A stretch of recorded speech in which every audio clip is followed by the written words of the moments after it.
Crawford? No. Crawford needs the money. Crawford needs the money? You think he had a chance to win? No, Newer need money. Cord needs the money. You think he had a chance to win? Gervonta Davis and Terence Crawford are back at it again. And this time the shots being thrown are just as explosive as any knockout punch to beat between them has been brewing for a while. But Tank's latest comments about Crawford's fight with Canelo have turned up the heat again. Crawford is set to move up 2 weight classes to fight Canelo later this year, fight that many in. The boxing world see as a massive challenge.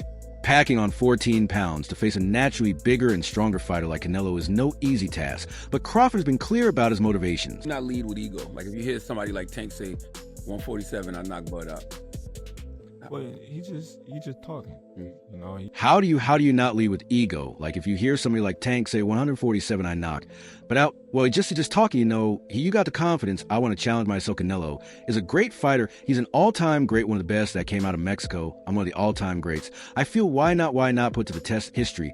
What do they say? Big chances, big reward. Words. I'm looking for that big reward. Crawford made it clear this is about legacy, about testing himself against one of the best fighters in the world. But Tank Davis wasn't buying any of that. He wasn't impressed with Crawford's reasoning, and he made sure to let the world know exactly how he saw it. Crawford needs the music.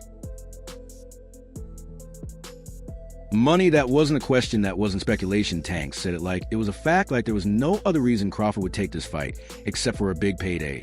And that was just the start. Tank didn't just call him out for chasing money. He took things further by throwing some serious shade at how Crawford has been looking physically in the ring.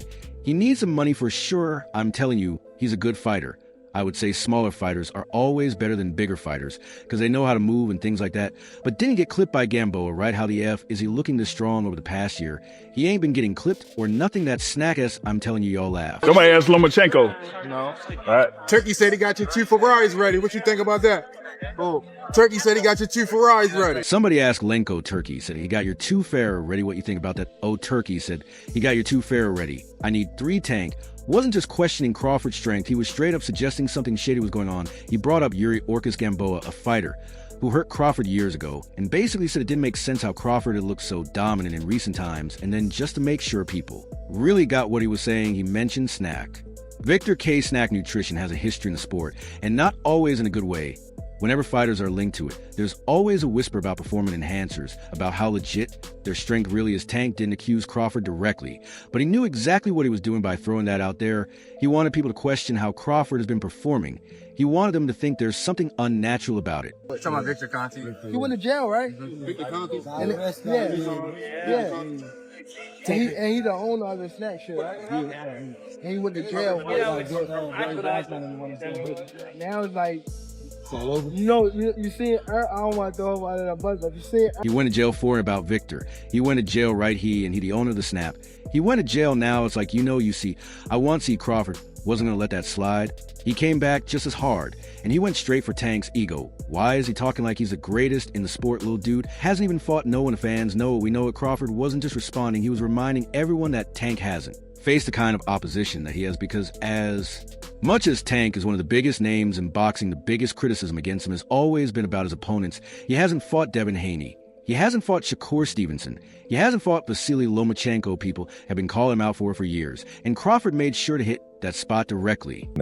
What champ? Come on, man. Tell me what belt. You know boxing. You forgot Devin Haney is undisputed. Devin Haney got all the belts. He the champ. Nobody else the champ. I'm going to come up here where the big boys at. All right. Who undefeated? What? Come on, man. Tell me what you know boxing. You forgot Devin Haney. Is UND undisputed? The Haney got all the belts. He the champ. Nobody else the champ. I'm come up here where the big boys at all right, I'll welcome. And he didn't stop there. He took things even further, making it clear that Tank hasn't been tested the way he has. The only way Tank will learn his lesson is if he gets dropped by his opponent, Crawford. He wasn't just talking about fights, he was talking about humbling. Experiences about the fact that Tank has never been in a fight where he's had to really dig deep, where he's been in serious trouble. Crawford, on the other hand, has fought killers, he's been hurt, he's battled through tough moments, and he's come out on top. But Tank Crawford doesn't see the same kind of adversity in his career. And to push his point even further, he threw his support behind Lamont. Roach, the man Tank, is set to fight next to guy he's fighting Lamont, that the fighter who has more balls than he will ever have. He can be like all the other fighters that's moving up 2 weight classes and, you know, daring to be great. You would fight him. Man, tell him to come up there. He got to come to win 54. He said I got a glass chin. So tell him to come and touch it. Ooh. Wow. To be great, he could be like all the other fighters at moving up two-weight classes. And you know, daring to be great, you would fight a man, tell him to come up there. He got to come to win 54. He said, I got a glass chin, so tell him come and touch it. Crawford didn't just praise Roach, he used him as a way to call out Tank's entire approach to boxing. He was saying that Roach, a guy with far less fame and far fewer big paydays, is more willing to take risks than Tank has ever been, and that is a shot that cuts deep. Because if there's one thing Tank doesn't want to be seen as a fighter who plays it safe, according to Terence Lamont, Roach is not picking opponents like Tank does. So Tank shouldn't tell anyone that they're after the money. All right, I know we last talked Big Bro first to Tank, right? And then, or is it whoever? I told Tank. Tank know what's up. You know what I mean? He know what he up against when he fights Shakur or Keyshawn. You know what I mean? He want to fight these guys that everybody in the world know that ain't gonna give him no fight. You know, unification, right? I know we last talked Big Bro first to Tank, right? And then, or is it whoever I told Tank? No, what's up, you know what I mean? He know what he up against when he fights Shakur. Or Keen, you know what I mean? You want to fight these guys that everybody in the world know that ain't gonna give him no fight. They not mentally there. That's the irony that Crawford wanted everyone to see. Because while Tank was out here saying, Crawford is only doing this for money, Crawford turned it right back on him. He was saying you're the one picking opponents carefully, you're the one avoiding the biggest challenges, you're the one making sure every fight you take is the safest path to the bag. Tank knew what he was doing. When he made those comments, he wanted to control the conversation. He wanted people to question why Crawford took this fight. I got a question for you, Tank. At 147, how does a fight with you and Terence Crawford look? 147? 147. If I tap that chin, you know he going to sleep. I already know. I already know he ain't is. got no chance. I already know he is. He wanted them to wonder if it was really about legacy or just about cash and buy. Bringing up Snack, he wanted to stir up doubts about how Crawford has been looking in the ring. But Crawford didn't just sit back, he fired back. And he made sure to hit Tank where it hurt. And with the way things are going this back and forth is nowhere near over. I got a question for you, Tank. At 147, how does a fight with you and Terence Crawford look? Damn, 147 tap. That CH, you know, he gonna sleep. I already know. I already know he is Tank, has never been one to follow the crowd. While other boxing stars are chasing massive paydays in Saudi Arabia, Tank is standing firm in the U.S., refusing to let the sport be controlled by outsiders who, in his words, don't know nothing about the sport he's watching.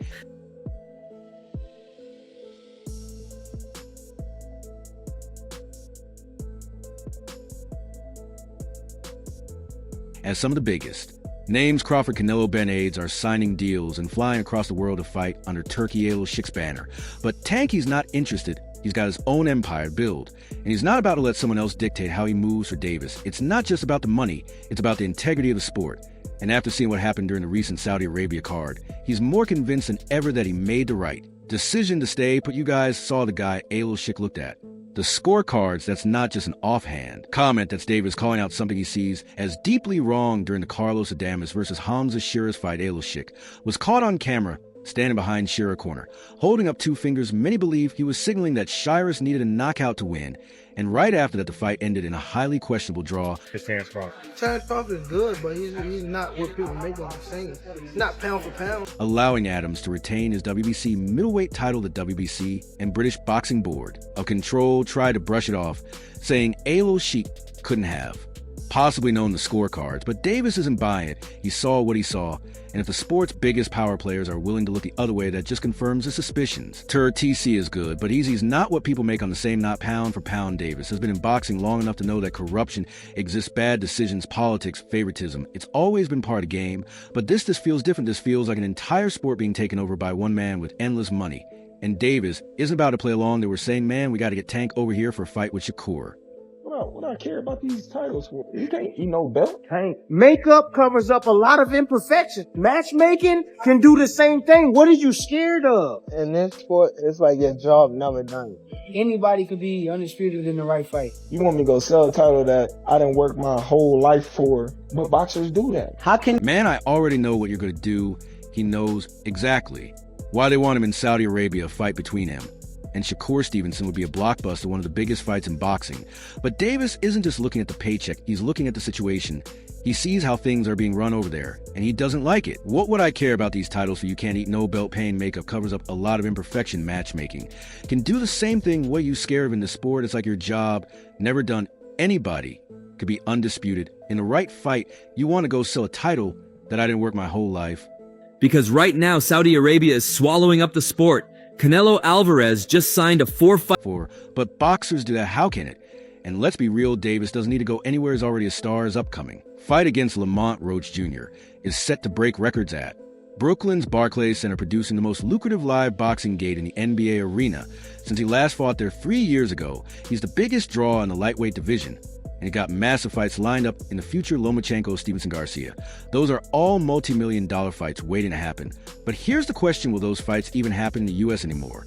Because right now, Saudi Arabia is swallowing up the sport. Canelo Alvarez just signed a 4-fight deal with Al Sheikh, meaning he's locked in a fight in Saudi Arabia at least 3 times, including giving up his traditional Cinco de Mayo fight in Las Vegas to fight there instead. Terence Crawford, the undisputed welterweight king, is set to fight there in September. David Benovitz, after saying he wanted to stay in the U.S., was seen meeting with Al Sheikh just days ago, and Oscar de la Hoya, instead of putting on a massive Latino night card in places like Los Angeles, Phoenix, or San Antonio, took the event to Saudi Arabia. Instead, the U.S. is losing its grip on big-time boxing, and Davis is one of the last stars standing. Not all money's good money. No, that's the part a lot of these fighters don't understand.